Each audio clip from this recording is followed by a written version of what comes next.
चलिए आज मैं आपके साथ शेयर करता हूँ अपने खेतों के कुछ फ्रूटिंग प्लांट्स। पिछली वीडियो में मैंने आपके साथ अनार का प्लांट शेयर किया था। आपने वो वीडियो नहीं देखी तो नीचे आपको एक लिंक मिल रहा होगा। ये देखो, इनमें से कुछ फ्रूट्स जो हैं अभी तोतों ने भी खाने शुरू कर दिए हैं। तो कुछ फ्रूट्स को हम आज हार्वेस्ट करेंगे और मैंने सोचा आपके साथ इनकी वीडियो शेयर करनी चाहिए। तो ये कुछ मुझे अमरूद मिले थे, जिसमें से एक तोता खा चुका था और एक और अमरूद मिला था जिसकी अब मैं हार्वेस्टिंग कर रहा हूँ।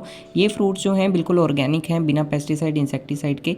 इसी वजह से इनके टेस्ट और मार्केट वाले फ्रूट्स के टेस्ट के अंदर बहुत ज़्यादा डिफरेंस। आओ खाओ पियो एंजॉय करो। Thank you for watching the video. ऐसी और वीडियोस के लिए लाइक एंड सब्सक्राइब करते जाना।